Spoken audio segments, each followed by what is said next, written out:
Imagine remover das suas costas um peso invisível que vem reduzindo sua presença há anos.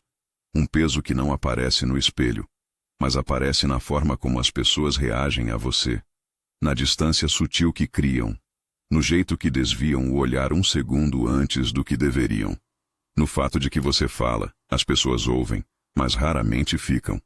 São 7 erros comportamentais discretos. Erros que parecem normais, que todo mundo ao redor também comete, que nunca foram questionados porque sempre pareceram parte da personalidade. Interromper demais, explicar demais, justificar demais, buscar validação sem perceber. Você não sente esse peso conscientemente, mas ele altera sua energia, seu tom, sua postura, a forma como você entra em um ambiente, a forma como as pessoas decidem, em silêncio e sem perceber, o quanto de atenção vão te dar. Os estoicos entendiam algo essencial sobre isso. Força verdadeira não é adicionada. Ela emerge quando excessos são removidos.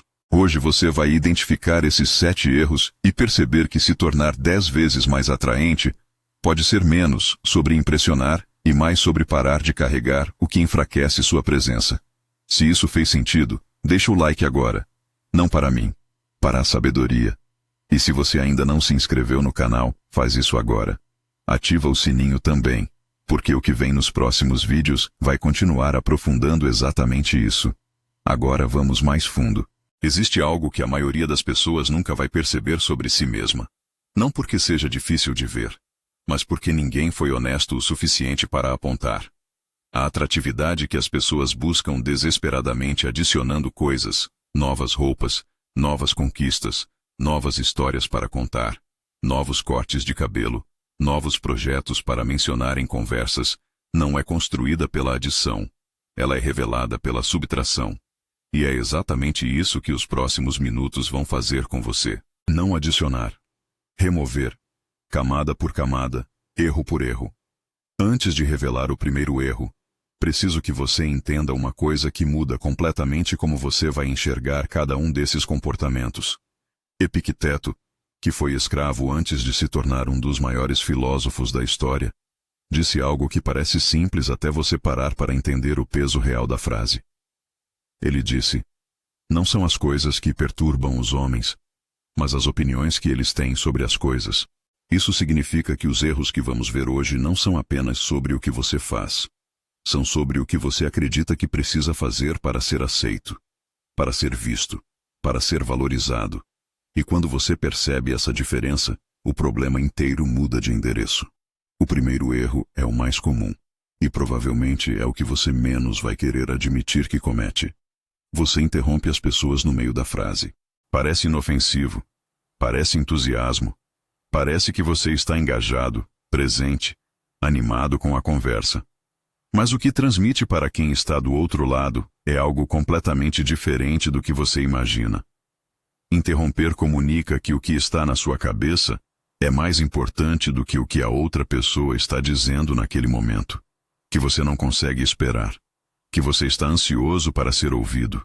E ansiedade desse tipo, a ansiedade de quem precisa ser ouvido urgentemente, é o oposto de presença. É o oposto de atração. Eu sei o que você está pensando agora, mas eu faço isso porque sou animado, porque me identifico profundamente com o que a pessoa está dizendo, porque quero participar da conversa ativamente.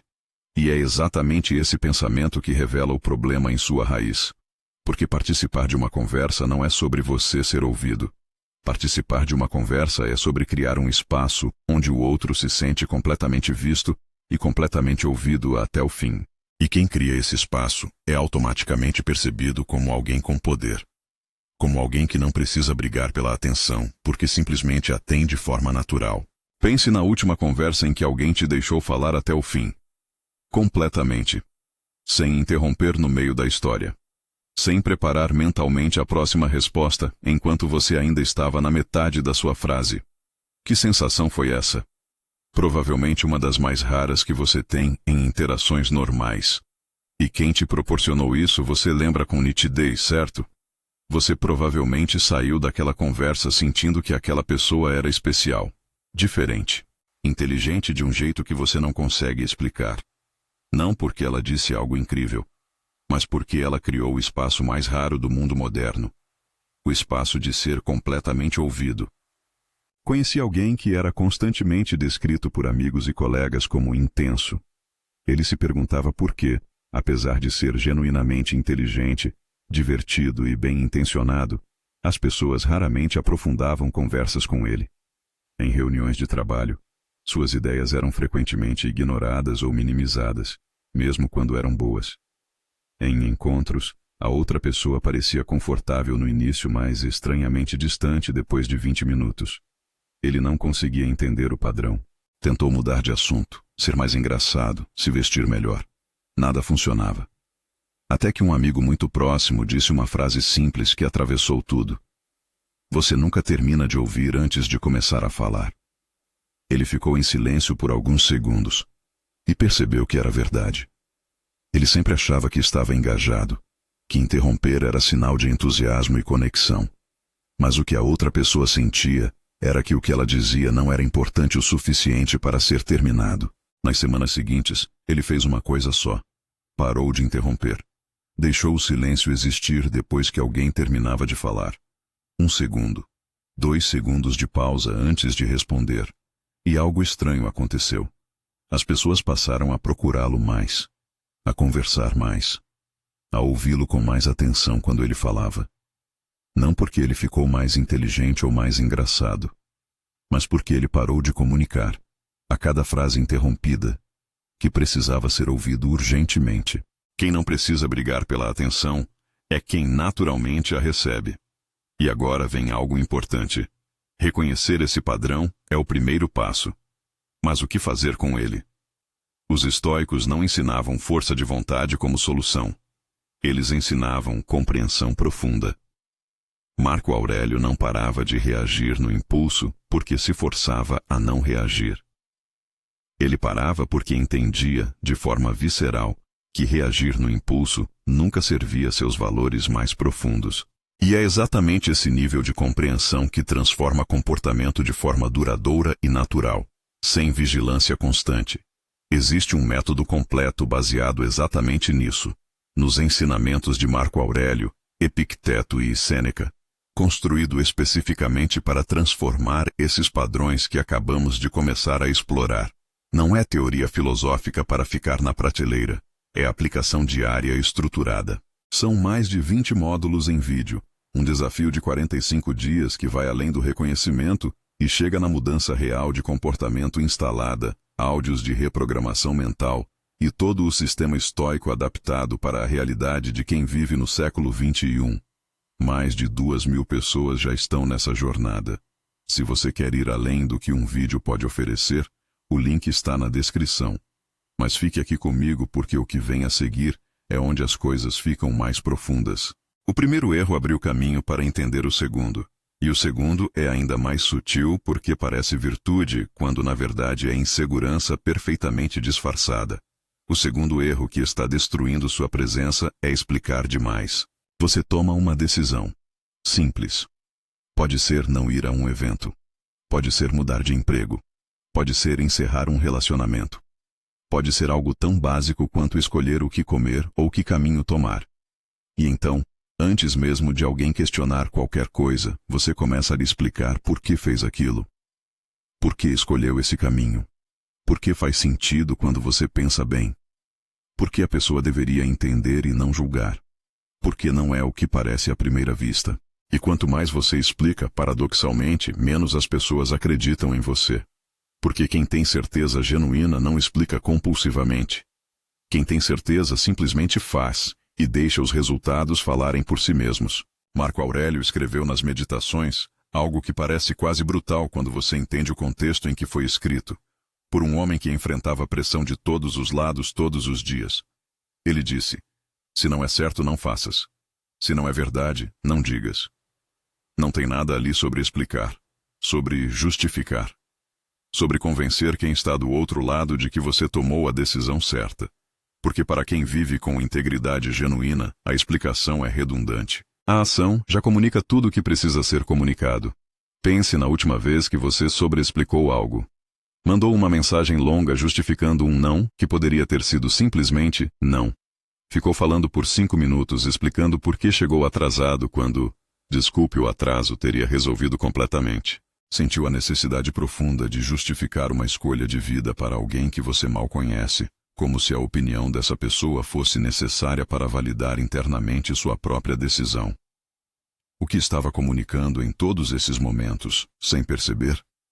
Que você precisava da aprovação dessa pessoa para se sentir seguro na sua própria escolha. Que a opinião dela sobre você importava mais do que sua própria convicção. E aqui está algo que vale entender sobre esse padrão. A sobreexplicação nunca resolve o problema que ela tenta resolver.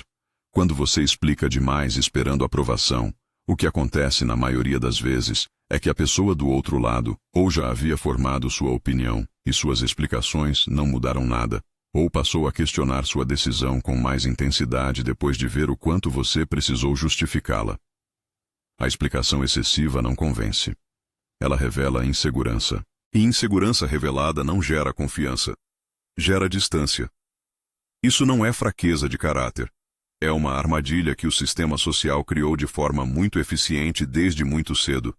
Desde criança você aprendeu que explicar suas ações evita conflito, ganha aprovação, mantém relacionamentos suaves.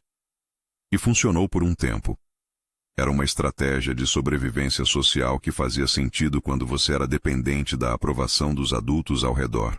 Mas em algum momento esse comportamento deixou de ser uma estratégia consciente e virou um hábito automático que dispara toda vez que você sente a possibilidade de julgamento, mesmo que esse julgamento seja de alguém que mal importa para a sua vida.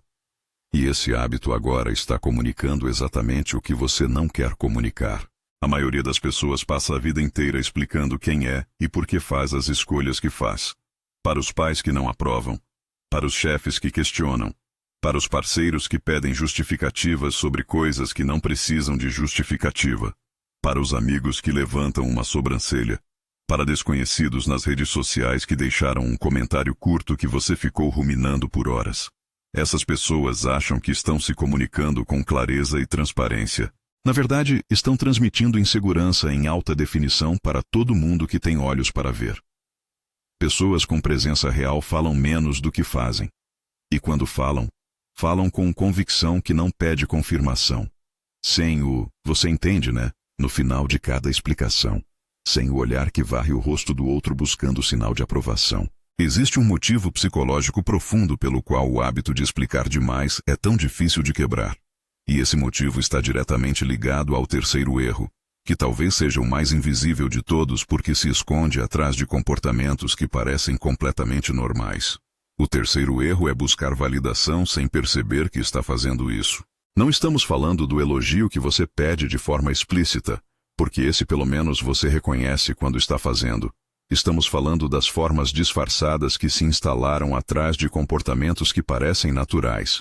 A história que você conta no grupo de amigos não para informar ou divertir, mas esperando que alguém diga que você foi incrível nessa situação. O comentário autodepreciativo sobre um erro seu, estruturado de forma que alguém precise discordar e dizer que você é ótimo na verdade. A foto postada às 22 horas, com a checagem compulsiva de quantas curtidas chegaram antes de você conseguir dormir. O que você acha? Desnecessário no final de uma ideia que você já decidiu executar e que não vai mudar independente do que ouvir, mas que precisa de uma confirmação para se sentir seguro em seguir em frente. Validação buscada é a forma mais visível de vazio interno, e as pessoas sentem isso. Não conscientemente como um pensamento articulado, mas como uma sensação difusa e cumulativa, um peso que elas passam a associar à sua presença depois de algumas interações. Algo que diz, sem palavras: estar com essa pessoa me cansa de uma forma que não consigo explicar direito. Você já passou por isso do outro lado? Conheceu alguém e a conversa começa bem. Há energia, há interesse. Mas em algum momento você percebe que está sendo drenado sem entender exatamente por quê. Que cada resposta que você dá parece alimentar uma necessidade que não se satisfaz. Como encher um balde furado. Provavelmente era isso. A busca constante por validação cria um campo gravitacional de carência que repele precisamente as pessoas que você quer atrair e que mantém ao redor as que vão explorar essa necessidade. Epicteto entendia isso de uma forma visceral, que nenhum filósofo que viveu em conforto poderia jamais alcançar da mesma forma. Um homem que foi escravo, que literalmente não tinha controle sobre quase nada em sua vida externa, sobre seu corpo, sobre seu trabalho, sobre onde ficava, aprendeu que a única coisa que absolutamente ninguém pode tirar de você é sua avaliação interna de si mesmo, sua paz, sua convicção sobre quem você é, independente de aprovação. E quando você constrói isso de verdade, de forma genuína e não performada, quando sua autovalorização se ancora em algo interno e não em confirmação externa, você para de precisar que o mundo te confirme. Você para de checar a aprovação porque não precisa mais dela para saber seu valor. Pense no quanto do seu tempo mental vai para processar reações alheias. Relembrar o que alguém disse e tentar descobrir o que quis dizer. Analisar o tom de uma mensagem. Reler um e-mail buscando sinais de aprovação ou desaprovação. Ficar horas ruminando sobre um comentário que durou 10 segundos. Tudo isso é energia que saiu do seu repertório para ir construir a validação que você não encontrou internamente. E é um investimento que nunca retorna, porque validação externa não resolve a falta de validação interna. Ela alivia por um momento e então você precisa de mais. A transformação aqui não é sobre ficar arrogante ou indiferente às pessoas ao redor. É sobre ficar pleno de uma forma que não depende do que o próximo comentário vai dizer. E plenitude é magnética de uma forma que carência nunca será. Isso não é motivação vazia. É uma observação sobre como os seres humanos funcionam e o que eles sentem quando estão próximos de pessoas diferentes. Isso nos leva diretamente ao quarto erro, que é onde a busca por validação assume uma fantasia de status. Antes do quarto erro, quero que você perceba algo. Você está há alguns minutos ouvindo sobre padrões que provavelmente reconheceu em si mesmo. Não todos os 7, mas pelo menos 2 ou 3. E isso já é diferente. Você já está operando diferente de alguém que nunca questionou esses comportamentos. Isso te coloca em um grupo pequeno. E perceber isso não é arrogância. É honestidade sobre onde você está no processo. Deixa o like se você está acompanhando. Essa pequena atitude ajuda esse conteúdo a chegar em mais pessoas que precisam exatamente disso. O quarto erro é performar ocupação para parecer importante. Você já fez isso. Todo mundo fez, de uma forma ou outra. Responder uma mensagem tarde propositalmente para não parecer disponível demais. Mencionar casualmente em conversas quantas reuniões você tem, quantos projetos estão rodando ao mesmo tempo, como você mal teve tempo de almoçar hoje. Suspirar pesado quando alguém pergunta como você está, sinalizando o peso das responsabilidades que carrega. Deixar entender que sua agenda está sempre cheia de coisas importantes. Esse comportamento se tornou tão normalizado que virou quase um marcador de status social. Estou muito ocupado. Deixou de ser um fato sobre o calendário e virou uma declaração sobre importância e valor. Mas aqui está o que ninguém te conta sobre isso. As pessoas que realmente têm presença, autoridade e atração genuína raramente falam sobre como estão ocupadas. Elas têm uma qualidade de calma que não depende do quanto está acontecendo ao redor. Elas respondem mensagens quando faz sentido responder, não para gerenciar a percepção de disponibilidade ou inacessibilidade. Elas não precisam sinalizar importância, porque importância é sentida antes de ser anunciada. E sentida é uma experiência completamente diferente de anunciada. Você já notou que quando você está com alguém que não para de mencionar o quanto está ocupado, algo acontece internamente que é difícil de nomear? Você começa a perceber a pessoa de uma forma diferente. Não como mais importante, como mais ansiosa. Porque ocupação anunciada não comunica importância. Comunica necessidade de ser percebido como importante. E necessidade de ser percebido é o oposto de importância genuína.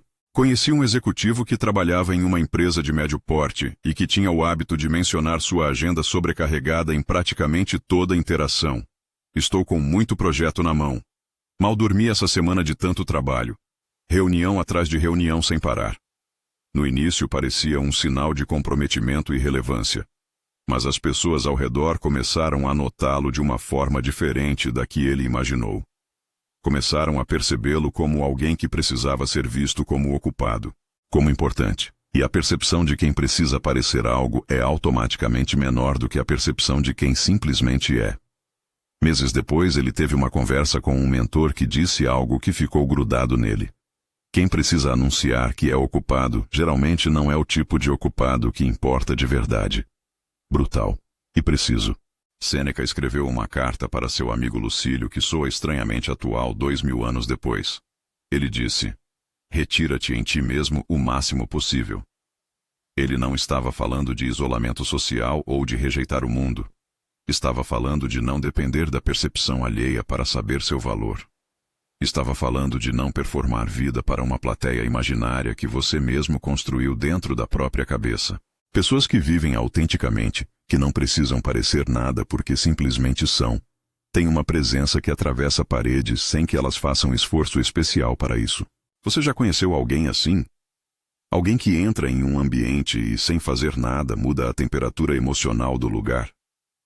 Que não fala mais alto que os outros, não se movimenta de forma diferente, não anuncia nada, mas inexplicavelmente é o ponto de gravidade natural da sala?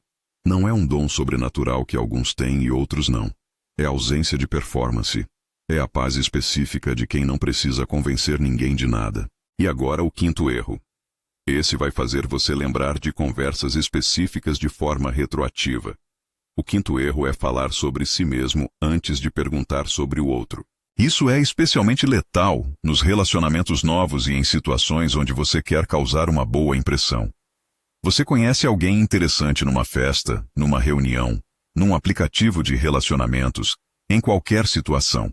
E em vez de perguntar, de escutar com atenção real, de explorar o universo daquela pessoa, você começa a contar suas histórias, suas conquistas recentes, suas experiências marcantes, seus projetos atuais, inconscientemente tentando demonstrar que você também é interessante, que você também tem valor, que você também merece atenção nessa troca. Mas aqui está o paradoxo que destrói essa estratégia completamente. Quanto mais você tenta parecer interessante, menos interessante você parece. E quanto mais você demonstra interesse genuíno pelo mundo do outro, mais interessante você se torna para essa pessoa, sem precisar fazer nenhum esforço consciente para isso. Não é contraintuitivo quando você entende o mecanismo. As pessoas são os protagonistas de suas próprias histórias. Sempre. Quando você demonstra interesse real pelo universo delas, quando faz perguntas que mostram que você está de fato prestando atenção, quando lembra de um detalhe que elas mencionaram 3 frases antes e volta a ele de forma natural, você está dizendo, sem usar palavras, você importa o suficiente para que eu esteja completamente aqui nesse momento. E sentir que importa de verdade, não como cortesia social automática, mas como algo genuíno que você percebe fisicamente, é uma das experiências mais raras e mais poderosas que um ser humano pode ter em uma interação comum. Se ignorar isso, daqui a 6 meses você vai continuar encontrando pessoas interessantes e saindo com a sensação de que a conversa ficou na superfície, que não houve conexão real, sem entender por quê. Daqui a 1 ano, as mesmas oportunidades de relacionamento, profissional ou pessoal, vão continuar passando de lado, não por falta de qualidade, mas por um padrão que você não percebeu a tempo. Quem proporciona essa experiência é lembrado, é buscado, é percebido como alguém especial independente de qualquer conquista que tenha na biografia, não porque disse algo incrível, mas porque criou o espaço mais raro do mundo social moderno. Conheci uma mulher que era descrita por praticamente todos que a conheciam como magnética. Ela era a pessoa que, depois de qualquer evento social, todo mundo queria ter tido mais tempo de conversa. Observei ela em situações variadas, tentando isolar o que fazia diferente. E percebi algo completamente inesperado. Ela quase nunca falava sobre si mesma nas primeiras interações. Ela perguntava. Ela ouvia de uma forma que você sentia fisicamente que ela estava presente ali, não planejando mentalmente a próxima coisa que ia dizer. Ela fazia perguntas de acompanhamento que só fazem sentido se você realmente ouviu o que foi dito antes. E as pessoas saíam das conversas com ela com uma sensação estranha e agradável, como se tivesse acabado de ser a melhor conversa da semana, às vezes do mês inteiro. Quando eu perguntei a algumas dessas pessoas o que tornava ela especial, a resposta era sempre uma variação do mesmo tema. Ela me faz sentir que o que eu digo importa de verdade. Isso é uma habilidade, não um traço de personalidade com que você nasce ou não nasce. É uma habilidade que começa com reconhecimento. E você já está reconhecendo. Agora vem algo que conecta o quinto erro ao sexto. E o sexto é o que eu chamo de armadilha da concordância reflexiva. O sexto erro é concordar com tudo para evitar conflito. Você conhece esse padrão por dentro, mesmo que nunca tenha nomeado ele dessa forma. Alguém diz uma coisa que você genuinamente não concorda. Pode ser uma opinião política. Pode ser uma avaliação de uma situação que você viveu de forma diferente. Pode ser um comentário sobre alguém que você conhece bem. E você sorri. Você acena levemente com a cabeça. Você diz, é verdade, ou faz sentido, ou com certeza. Porque o desconforto de introduzir um ponto de vista diferente parece, naquele momento, maior do que o custo silencioso de fingir concordar com algo que você não acredita. E no momento isso resolve. Evita a tensão. Mantém a suavidade aparente da interação, mas acumula, silenciosamente, sem alarme. Cada vez que você concorda com algo que não acredita para agradar alguém, você envia um sinal silencioso para sua própria mente. O sinal diz: a aprovação dessa pessoa é mais importante do que minha própria perspectiva. E com o tempo, ao longo de meses e anos de repetição desse padrão, você vai construindo uma identidade que é basicamente um espelho do que as pessoas ao redor esperam de você. E identidades construídas sobre aprovação alheia são castelos de areia. Parecem sólidas até a primeira maré. Conheci alguém que passara anos sendo descrito como fácil de conviver. Todo mundo gostava dele. Nunca havia conflito. Nunca havia tensão. Ele concordava com colegas no trabalho, com amigos sobre escolhas de vida, com a família sobre decisões importantes. E por dentro construía uma espécie de acúmulo silencioso. Uma sensação crescente de que não sabia mais o que realmente pensava sobre nada. Porque fazia tanto tempo que não havia expressado uma opinião diferente que as próprias opiniões ficaram turvas. Num dado momento, numa conversa com alguém que ele respeitava profundamente, ele discordou pela primeira vez em anos. Apenas uma vez. Com calma. Com clareza. E a reação da pessoa foi surpreendente. Finalmente você tem uma opinião própria. E não foi conflito. Foi respeito. E foi a primeira vez em muitos anos que ele sentiu que estava de fato presente numa conversa. Não apenas cumprindo o papel social de quem concorda para que o ambiente permaneça confortável. A concordância sem substância não cria paz. Cria uma paz de superfície que esconde um vácuo de identidade. E esse vácuo é sentido por quem está ao redor de você, mesmo que não seja articulado em palavras. Marco Aurélio governou o maior império do mundo por quase 2 décadas. Tinha ao redor conselheiros, senadores, generais, todos com opiniões fortes e interesses específicos, que frequentemente entravam em conflito com os dele. E ele escreveu nas Meditações algo que poucos líderes modernos têm coragem real de praticar no dia a dia. Se não está de acordo com a natureza, abandona-o. Ele não concordava por cortesia política. Ele não validava opiniões com as quais discordava para ser querido pelos que estavam ao redor. Ele tinha a habilidade rara do desacordo educado e firme. E isso, paradoxalmente, fazia com que, quando ele genuinamente concordava com algo, as pessoas acreditavam de verdade. A concordância tinha peso porque não era automática.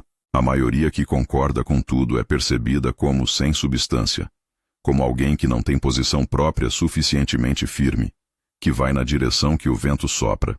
E pessoas sem posição própria não são interessantes, não são respeitadas, não exercem atração genuína porque não têm o que a atração genuína exige. Consistência interna entre o que se acredita e o que se diz. Pessoas com presença real discordam quando discordam, com calma, com respeito, com a convicção tranquila de quem sabe que uma perspectiva diferente não ameaça um relacionamento saudável, mas o aprofunda. Essa habilidade específica, discordar com integridade sem agressividade desnecessária, É uma das formas mais poderosas de comunicar que você tem valor próprio, que não precisa de aprovação constante para existir. Eu sei exatamente o que aparece na sua cabeça agora. Mas, e se as pessoas não gostarem de mim se eu discordar? E essa pergunta em si já revela onde está a raiz do problema. Porque a necessidade de que todas as pessoas gostem de você é incompatível com a autenticidade. São projetos que se excluem mutuamente. E quando você para de precisar da aprovação universal, algo interessante acontece. As pessoas certas passam a te respeitar mais. As pessoas erradas naturalmente se afastam.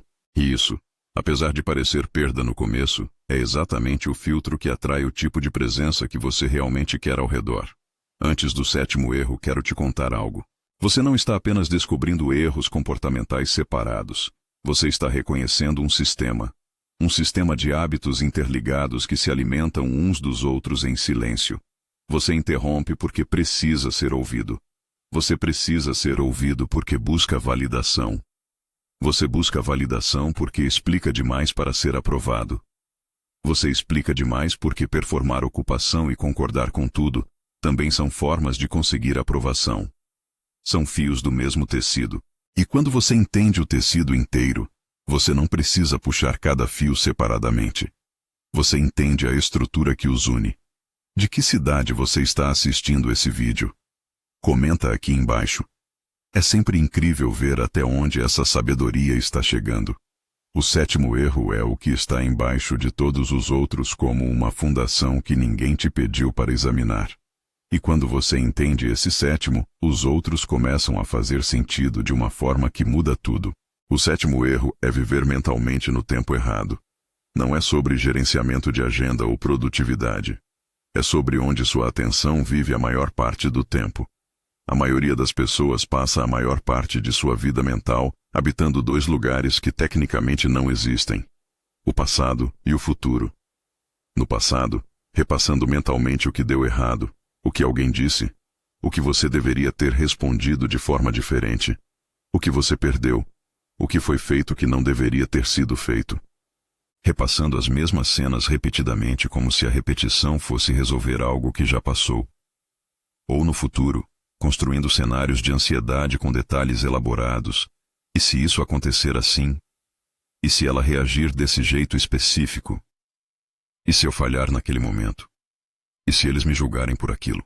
E enquanto a mente habita esses 2 lugares que não existem, o presente, o único lugar onde a vida realmente acontece, onde as conversas existem, onde as conexões são formadas, onde as oportunidades aparecem e somem, fica vazio de atenção genuína.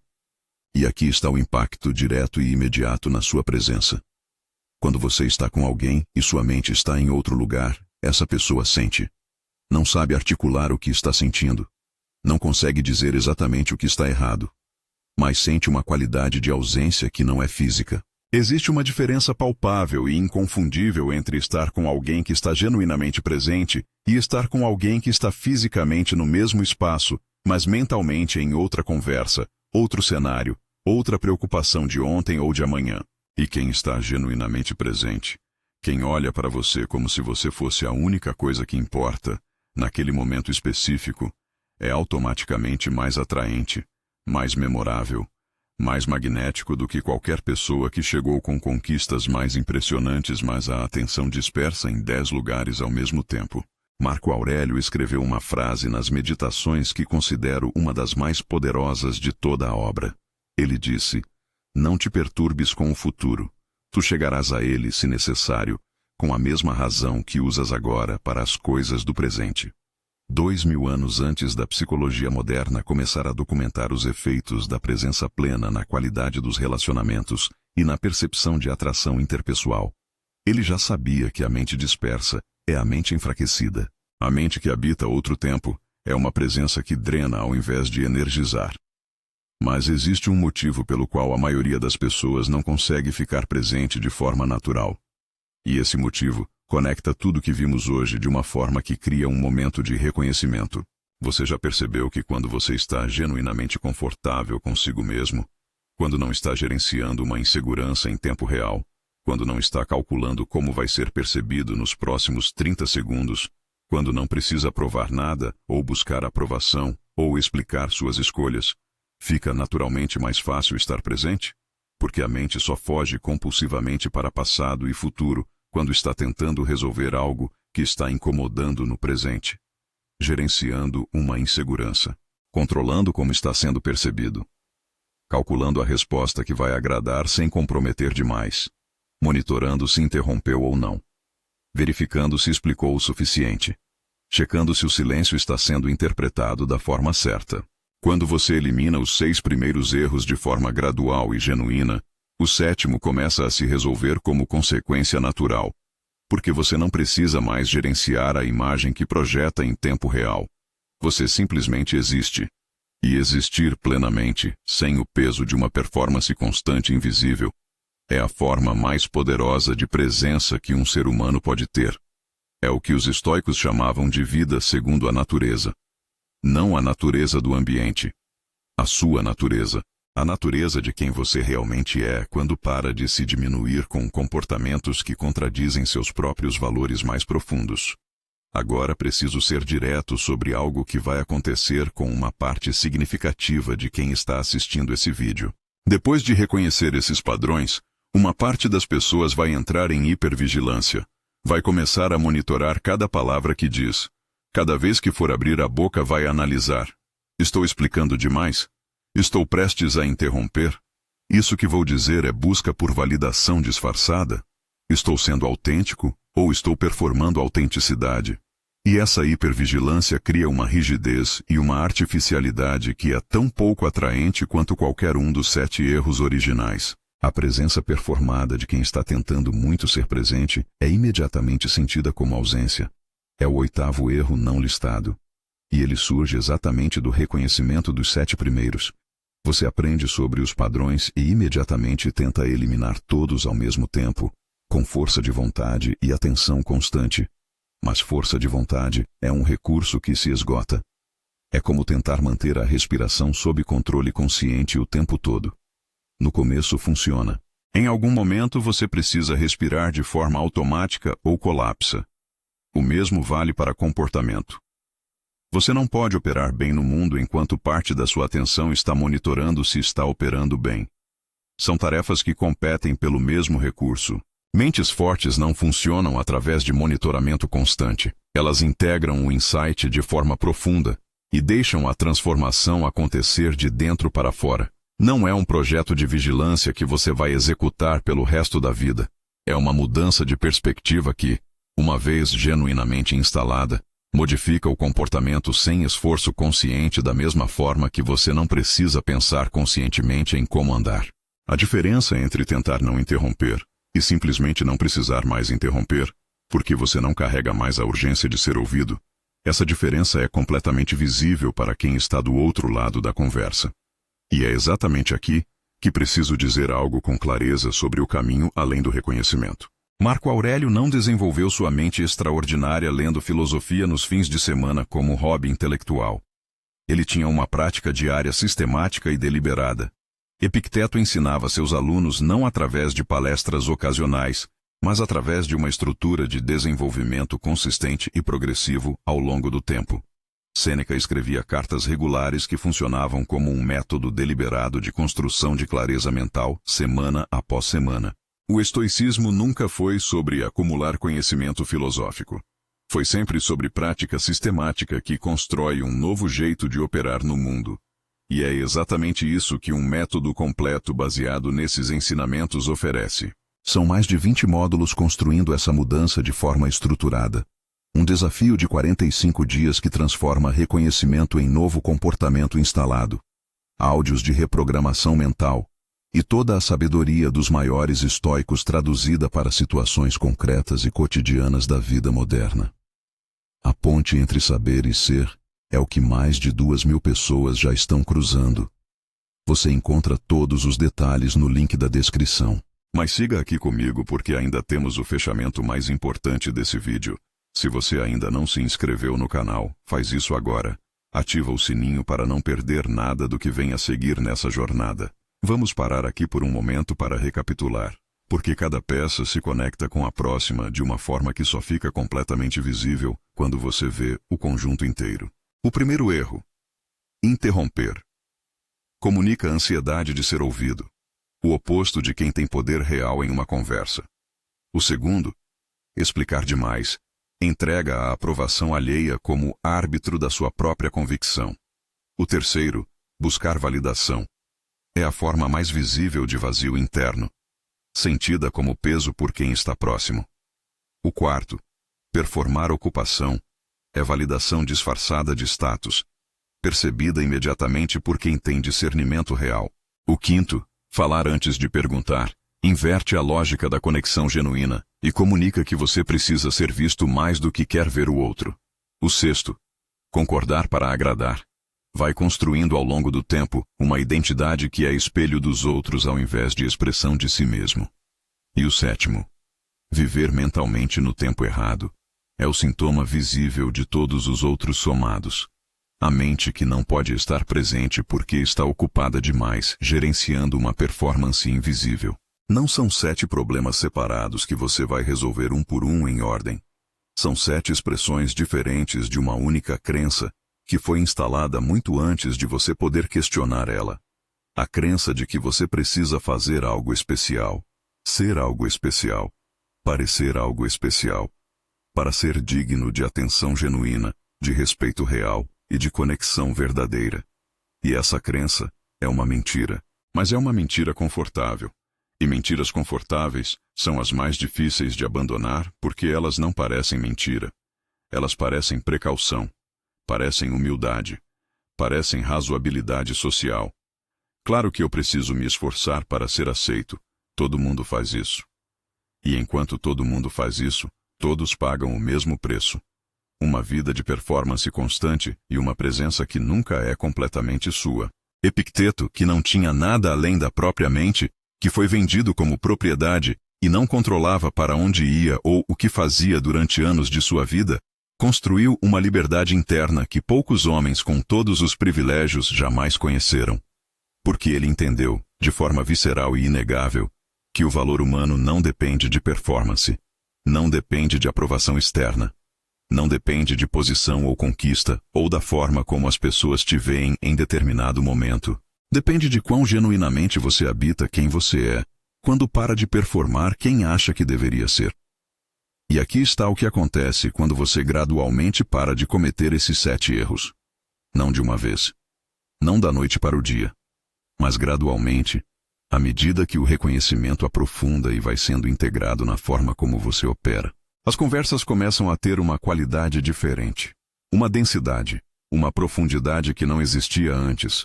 As pessoas passam a procurar você em vez do contrário.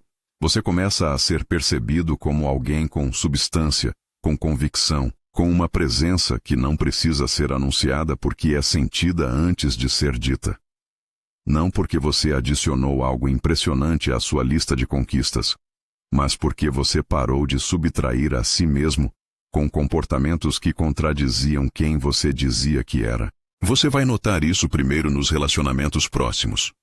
Uma conversa onde você deixa o silêncio existir e percebe a outra pessoa se abrindo de uma forma que nunca havia acontecido antes naquela dinâmica. Uma situação onde você discorda com calma e, em vez de conflito ou desconforto, surge respeito genuíno. Um momento onde você não explica uma decisão e percebe que ninguém pediu explicação, porque ninguém sentiu que precisava de uma. Esses momentos parecem pequenos no início, mas são os fios de um tecido completamente diferente que você está construindo fio por fio. E à medida que esses momentos se acumulam, algo maior vai ficando claro. Você passa menos tempo esgotado por interações sociais, menos energia sendo drenada por performances que nunca terminam, menos aquela sensação de voltar para casa depois de um evento social, com a sensação de que se esforçou muito e recebeu pouco. A energia que antes ia inteira para gerenciar percepção passa a estar disponível para a presença real. E presença real é o recurso mais escasso e mais valioso que você pode oferecer para qualquer pessoa, em qualquer situação da vida. Isso não é transformação de uma semana, não é o resultado de um único vídeo, é um processo. E processos têm começo, meio e estrutura. O início é exatamente onde você está agora. reconhecendo padrões com honestidade suficiente para não se defender deles. Lembra da mochila do início? O peso invisível que não aparece no espelho, mas aparece na forma como as pessoas reagem a você. Agora você sabe exatamente o que estava nela. 7 hábitos comportamentais que pareciam normais, que todo mundo ao redor também tinha, que nunca foram questionados porque eram confortáveis e familiares. E conforto é o inimigo mais gentil que existe, porque nunca parece ameaça. Ele só parece lar. Mas lar verdadeiro não é onde você se acomoda no que é fácil e conhecido. Lar é onde você pode ser completamente honesto consigo mesmo sem precisar de aprovação para existir. E essa honestidade, a capacidade de olhar para seus padrões, sem se defender deles, sem se julgar por eles, mas simplesmente vê-los pelo que são, e escolher conscientemente o que fazer com essa visão, é o começo de uma presença que não precisa de validação para existir. Marco Aurélio morreu em 180 d.C., em campanha militar, longe de Roma, sem cerimônia especial ou pompa. E as meditações que ele deixou não foram escritas para publicação. Foram anotações privadas. Um imperador escrevendo para si mesmo sobre como ser mais honesto, mais presente, mais livre internamente, sem plateia, sem audiência, sem quem precisasse aprovar ou validar. E isso talvez seja a coisa mais atraente que alguém pode fazer. Trabalhar em si mesmo não para os outros verem, mas porque é a coisa certa a fazer, independente de quem está observando. Você chegou até aqui. E isso já te coloca em um grupo pequeno de pessoas que estão dispostas a olhar para dentro sem se proteger do que vão encontrar. Isso é raro. E raridade, por definição, tem valor que não precisa ser explicado para ninguém. O que foi mais impactante para você nesse vídeo? Comenta aqui qual dos 7 erros mudou mais a forma como você vai encarar sua presença a partir de agora. Qual reconhecimento ficou? Qual momento criou aquele é por isso que você não vai esquecer? Sua resposta importa mais do que você imagina porque pode ser exatamente o espelho que alguém precisava ver. Compartilha esse vídeo com alguém que você sabe que vai se beneficiar. Porque às vezes a coisa mais generosa que você pode fazer é colocar na frente de alguém o espelho certo no momento certo da vida deles. Inscreva-se no canal se ainda não fez isso. Em alguns segundos vai aparecer um vídeo que continua essa jornada de uma forma que vai surpreender você. Ele é o próximo passo natural depois de tudo que você absorveu hoje. Não ignore. Agora você sabe o que estava nessa mochila. O peso não desaparece magicamente com o fim de um vídeo. Mas agora você pode escolher conscientemente o que decide carregar. E essa escolha, como Epicteto ensinava com a vida que viveu antes de qualquer palavra que escreveu, é a única liberdade que ninguém jamais pode tirar de você. Agora depende só de você.